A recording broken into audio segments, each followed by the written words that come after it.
तो आज हम बात करते हैं किसकी, फायर अलार्म की। फायर अलार्म कंट्रोल पैनल यानी FACP। Fire alarm control panel use कहाँ होता है और क्यों यूज होता है? ये एक इमरजेंसी सिचुएशन में किसी भी इंसान को अननोन या कमर्शियल बिल्डिंग में या प्लांट में, जिधर अननोन लोग जिनकी कोई इन्फॉर्मेशन नहीं है, जिनको किसी चीज़ की इन्फॉर्मेशन नहीं होती साइट के बारे में, उनके लिए ये सारे सिस्टम्स इस्तेमाल किए जाते हैं ताकि इमरजेंसी कभी होए तो वो ऑटोमेटिक यहाँ से इवैक्यूएट होके बाहर चले जाएं। तो ये है FACP में सबसे पहले आपको कभी भी समझना होगा wiring, types of wiring.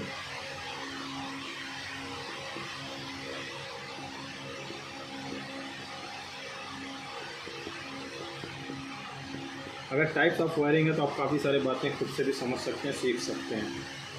Second, आप कभी भी टाइप्स ऑफ वायरिंग, तो कितने टाइप्स की वायरिंग होते हैं ये हम अभी हम क्लास B से स्टार्ट करते हैं, इसी को हम क्लास A भी बनाएंगे अभी।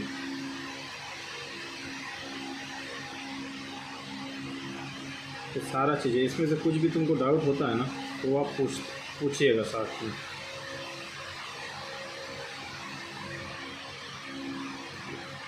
ये सारे हम मॉड्यूल्स बना रहे हैं केवल आपको समझाने के लिए, सिंगल लाइन डायग्राम के अंदर, ताकि आपको समझ आए। उसके बाद अभी RM हो गया, IM जो एनालॉग इनपुट मॉड्यूल है, जो कि सिग्नल्स के लिए यूज़ किया जाता है, गैस डिटेक्शन सिस्टम में यूज़ होता है ज़्यादातर। इसके बाद ये होगा हमारा, अब यहाँ पे हम होगा ब्रेक ग्लास, DG होगा। ये सारे तुम्हारे एक लूप से, इसको हम बोलेंगे, इसको हम यहाँ पे लिख देंगे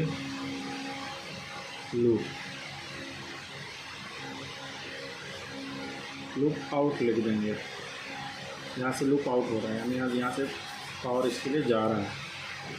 इसके बाद हो गया तुम्हारा HD यानी हीट डिटेक्टर, फिर हो गया HD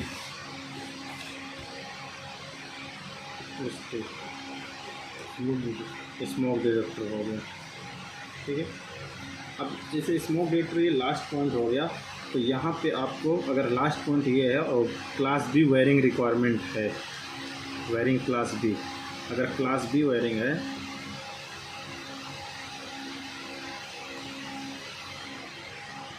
तो यहाँ पे एंड ऑफ लाइन में, जैसे हमारा हॉनीवेल का सिस्टम हम लोग यूज करता है, तो उसमें 47 किलो ओम का हम रेजिस्टेंस लगा देंगे एंड ऑफ लाइन। ठीक है, 47 किलो ओम का रेजिस्टेंस हम लोग यूज करके यहाँ पे खलास कर देंगे। बट अगर बोलता है नहीं हमें क्लास A वायरिंग चाहिए, तो क्लास A वायरिंग अगर चाहिए तो यहाँ से लास्ट पॉइंट से आपको सीधा एक केबल सीधा आपको पैनल में रिटर्न डालना पड़ेगा, जिसे हम इन केबल भी बोलते हैं।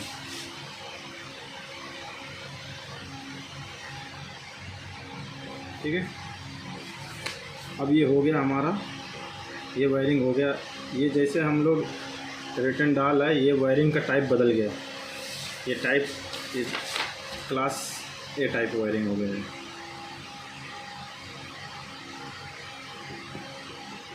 अभी ये B नहीं है। तो टाइप्स ऑफ वायरिंग आपको समझ में आया होगा। अभी नेक्स्ट स्टार्ट करते हैं AIM यूज क्यों करते हैं? देखने वाला लड़का बहुत सारा पढ़ा लिखा होगा, इसमें 12th क्लास में हमें डायोड पढ़ाया जाता है हमेशा। डायोड में एक सिंगल होता है, ये होता है। डायोड का पर्पज़ क्या होता है, ये जो लोग 12th पढ़े हैं उनको मालूम है चीज़। इसका सिंबल ऐसा होता है, ये इधर से करंट को जाने देता पर करंट को रिटर्न नहीं आने देता एक ही। तो कभी भी इधर शॉर्ट हुआ तो रिटर्न पैनल के अंदर जो हमारा लूप कार्ड है, यहाँ पे जैसे लूप कार्ड में कनेक्ट होता है, तो लूप कार्ड में कोई भी इम्पैक्ट नहीं पड़ता है। अगर ये IM नहीं लगाते तो ये आइसोलेट नहीं होगा, ये लूप आइसोलेट रहेगा। यहाँ से IM लगाया, लूप आइसोलेट हो गया, लूप आइसोलेट हो गया तो कार्ड हमारा जलेगा नहीं। अगर IM नहीं लगा, बिल्फर जिधर शॉर्ट हुआ तो लूप हमारा लूप कार्ड उड़ सकता है यहाँ से। ओके, सेकंड ये IM मॉड्यूल है हमारा आइसोलेटर मॉड्यूल। सेकंड होता है CM control module. Control module में सबसे पहले आपको बता दूं एक्सटर्नल पावर भी होता है। एक्सटर्नल पावर 24 वोल्ट जो कि RPS से आता है, यानी 24 वोल्ट 220 को 24 वोल्ट में कन्वर्ट करते एक्सटर्नल पावर हम इधर देते हैं। तो इसमें हम लोग लिख देते हैं इधर एक्सटर्नल पावर।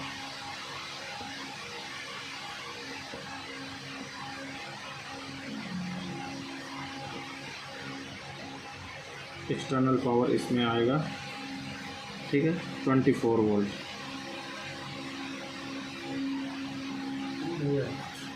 कोचिंग चल रहा है 24 वोल्ट DC। तो ये एक्सटर्नल पावर 24 वोल्ट DC आएगा। DC क्यों आता है इसमें? इसका देखो ये आउटपुट मॉड्यूल है, इससे केवल और केवल तुम्हारा साउंडर सर्किट ही चलेगा। जैसा कि मैं आपको सिंबल साउंडर सर्किट का सिंबल बना देता हूँ।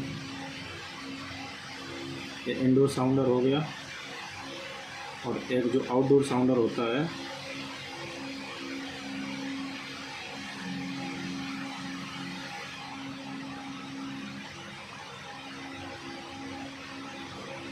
जो आउटडोर साउंडर होगा ना उसमें ऐसे ऐसे करके थोड़ा सा वो मार देता है। अभी आउटडोर साउंडर यहाँ से होता है। इसमें भी type A type B wiring यहाँ से भी होता है, क्योंकि साउंडर के लिए एक सर्किट हम लेके जाते हैं। यहाँ पे ये सर्किट चलेगा C1, एक ही सर्किट होगा। सर्किट में भी क्लास A क्लास B होता है, सेम ऐसे डायरेक्शन में। जिस तरह से हमारा लूप होता है उस तरह से यहाँ से भी class A class B wiring होता है। तो अगरचे ज़्यादातर तो रिक्वायरमेंट हम लोग अभी तक जितना भी किया क्लास B किया, तो इंड ऑफ लाइन यहाँ लग जाएगा। क्लास B है तो इंड ऑफ लाइन यहाँ पे लगा देंगे हम लोग। इंड ऑफ लाइन लास्ट भी पॉइंट में ज़्यादा से ज़्यादा 4 हम लोग ये साउंडर यूज़ करते हैं, 4 या 6, बस 6 से आगे तो नहीं यूज़ करते, लेकिन 4 मैंडेटरी, 4 तो यूज़ करना ही करना है एक उसमें। बट रिक्वायरमेंट बाई क्लाइंट क्या करता है, ड्राइंग में कितना मेंशन है, एक उसमें कितना है, तो उसके हिसाब से हमें यूज़ करना है। तो सर्किट 1 हो गया। इधर से अगर रिटर्न लेके आ गए हम लोग इसी में, तो क्लास A वायरिंग इसका भी हो गया। सबसे पहले समझना ये आउटपुट मॉड्यूल है, ये किसी को देगा, किसी से लेगा नहीं, किसी को इन्फॉर्मेशन यहाँ से यहाँ भेजेगा नहीं। ये डिसाइड करेगा, फाइनल हमारा डिसाइड करेगा कि कंट्रोल मॉड्यूल का काम क्या करना है, उसको कौन से मॉड्यूल एक्टिवेट हो जिससे कि कंट्रोल मॉड्यूल एक्टिव हो। ये सारा कुछ प्रोग्राम में ऐड किया जाए। तो इसका केवल और केवल काम है साउंडर को बजाना। जब इमरजेंसी सिचुएशन होगा, कोई भी डिटेक्टर एक्टिवेट होगा, तो ये साउंडर को बजाने का काम करेगा। इसमें जोन सेलेक्ट होते हैं, कैसे किस जोन में कितने साउंडर हैं, कैसे बजना है इनको, ये सारा कुछ प्रोग्राम डिसाइड करते हैं, ठीक है। सेकेंड अब बात करते हैं हम मॉनिटर मॉड्यूल। ये मॉनिटर मॉड्यूल इनपुट मॉड्यूल होता है। इनपुट मॉड्यूल के अंदर ये मॉनिटर मॉड्यूल का जो काम है, यहाँ पे जैसे कोई FACP पैनल है उसको इंटरफेस करना है। यहाँ पे FACP है, उसको इंटरफेस कर सकते हैं। इंटरफेस के लिए इसको यूज कर सकते हैं। सेकंड, किसी भी चीज़ को मॉनिटरिंग करने के लिए भी यूज करते हैं, क्योंकि ये इनपुट मॉड्यूल है। यहाँ से ये इन्फॉर्मेशन सीधा कंट्रोल पैनल को भेजता है, इसका कोई काम नहीं, बस ये यहाँ पे है। अब इसमें कॉमन अलार्म क्या चीज़ लेना है आपको, इस पर जैसे यहाँ पे पैनल है, ये FACP पैनल हुआ जी, FACP दूसरा पैनल हुआ, कोई दूसरा ब्रांड का है, ओके, समझ लो सिंपलेस्ट है। तो इसको अब इंटरफेस करने के लिए हमें मॉनिटर मॉड्यूल यूज़ करना है। अब मॉनिटर मॉड्यूल में प्रोग्रामर डिसाइड करेगा यहाँ से ट्रबल लेना है, या अगर ये पैनल में ट्रबल है तो यहाँ भी ट्रबल दिखाएगा, ये मॉनिटर मॉड्यूल ट्रबल है, ओके। ये पैनल का नाम आएगा, यहाँ पे मॉनिटर मॉड्यूल का नंबर आएगा, यहाँ पे पैनल में ये ट्रबल है। अलार्म, कभी अलार्म में समझ लो कोई FACP अलार्म में है, अलार्म में है, तो अब अलार्म यहाँ पे, तो ये मॉनिटर मॉड्यूल में अलार्म जैसे फीड है। तो अब यहाँ पे अगर इस पैनल में अलार्म आता है तो यहाँ पे तुरंत अलार्म हो जाएगा, यहाँ पे अलार्म ये यहाँ पे शो कर जाएगा तुम्हारे FACP में, अलार्म तुरंत शो करेगा FACP में। उसके बाद अब कोई चीज़ मॉनिटर करना है, जैसे कि अपना होता है फ्लो स्विच होता है, जोन कंट्रोल वाल्व होता है, उनको भी आप इससे मॉनिटर करते हैं। ZCV हो गया, zone control valve,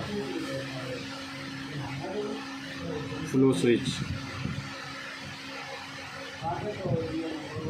flow switch ये ज़्यादा यूज होता है हमारा फायर फाइटिंग सिस्टम में। ये जो मैं बता रहा हूँ आपको, ये मॉनिटर मॉड्यूल से ये एक साथ ऐसे सीरीज में नहीं कनेक्ट होगा, ये 1 बाई 1, चाहे इसमें से ये हो जाए, इसमें से आपको या तो कोई एक ही आपको कनेक्ट करना है। एक मॉनिटर मॉड्यूल में कोई एक ही कनेक्ट होगा, कोई एक ही पर्पज़ आप ले सकते हो मॉनिटरिंग के लिए। एक मॉनिटर मॉड्यूल से एक ही चीज़ कोई ले सकते यूज़ करना हैं, है। एक ही चीज़ आप यूज कर सकते हैं, चाहे ट्रबल ले लें, इंटरफेस कर सकते हैं, ट्रबल ले सकते हैं, और कुछ ले सकते हैं, कुछ भी ट्रबल। हाँ,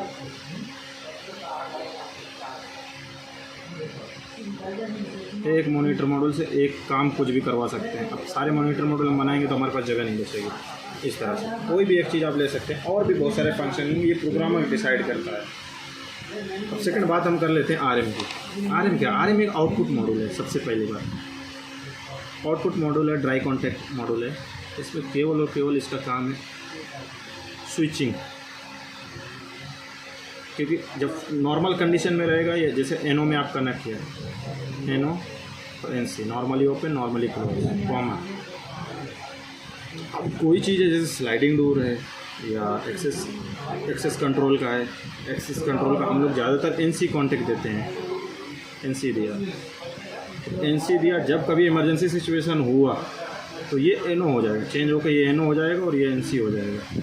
और जैसे ये एनओ हुआ तो पावर ऑटोमेटिक एक्सेस कंट्रोल का ब्रेक हो जाएगा। जब पावर ब्रेक होएगा तो डोर पूरे ऑटोमेटिक ओपन हो जाएंगे। तो ये सिंपल इसका, ये अपना स्विचिंग के लिए कभी यूज करते हैं, स्विचिंग के लिए।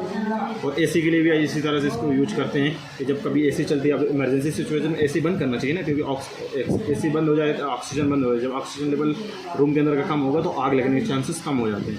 इसी तरह से यहाँ पे एनओ जैसे दिया है तो एनसी यहाँ पे देते हैं। एसी को हम लोग एनसी देते हैं और पावर को यहाँ से घुमा के एनसी करके मॉड्यूल के अंदर से घुमा के पावर हम लोग एसी को देते हैं। एसी को हम लोग मॉड्यूल के अंदर से पावर दे देते हैं, ताकि जब भी एनओ, ये कनेक्शन एनसी को दिया यहाँ से, बट ये जब फायर होएगा तो ये एनओ हो जाएगा। जैसे ये एनओ हुआ ये ब्रेक हो जाएगा, नॉर्मली ओपन हो जाएगा, ब्रेक होगा। और जैसे ही ब्रेक हुआ एसी का पावर कट जाएगा ऑटोमेटिक, तो एसी ऑफ हो जाएगा। जब एसी ऑफ हो जाएगा तो आपके रूम के अंदर का टेम्परेचर मतलब ऑक्सीजन लेवल, आग लगेगी तो आग तो ऑक्सीजन खाएगी, ऑक्सीजन कम होगा तो आग ऑटोमेटिक कंट्रोल में आएगी। तो इसलिए इसको बंद करते हैं। Second AIM module, analogue input module. ये मैं आपको अलग समझाएगा अभी थोड़ी देर में, इसका एक बहुत बड़ा है। इसको भी समझ लो, ये इनपुट सिग्नल मॉड्यूल है। सिग्नल को ये रिसीव करता है, पैनल को भेजता है सिग्नल। इसके बारे में अभी बात करें। ब्रेक ग्लास आपको पता है कि इसको पुल करेंगे तो इसके अंदर एनओ कनेक्शन होता है। जैसे वो शॉर्ट होगा तो एनसी होएगा और अलार्म तुरंत जनरेट हो जाएगा, ठीक है। रही बात हीट डिटेक्टर कहीं भी लगेगा, ये ज़्यादातर किचन में यूज होता है। जहाँ पे स्मोक हो सकता है वहाँ पे हीट डिटेक्टर यूज किया जाता है, स्मोक के लिए।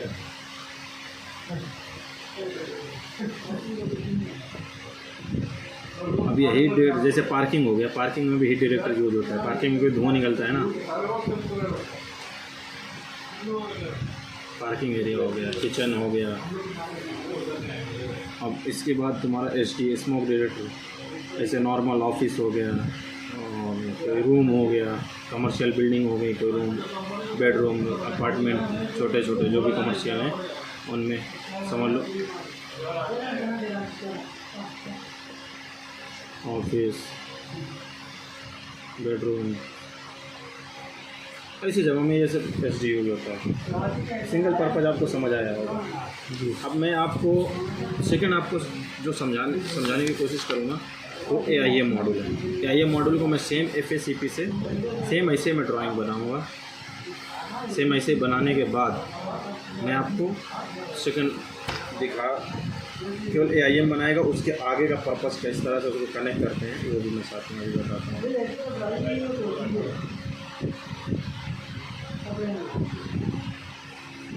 अब ये AIM मॉड्यूल है, समझ लो। AIM मॉड्यूल हम लूप से उठा के, यहाँ पे हमारा लूप तो ये A टाइप है ना, तो अब यहाँ पे हम AIM ले आते हैं फिर यहाँ से, क्योंकि ऊपर जगह नहीं है तो इसलिए हमको नीचे लाना पड़ेगा। AIM मॉड्यूल का काम क्या है? Analogue input module. एनालॉग होता है सिग्नल्स, जो सिग्नल्स को होते हैं वो एनालॉग हम लोग बोलता है टेक्निकल भाषा में, ठीक है।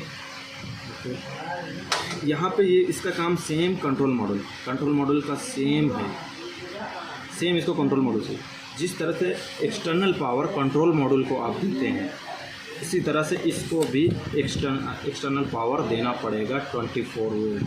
तो यहाँ पे हम लिख देते हैं एक्सटर्नल पावर 24 वोल्ट।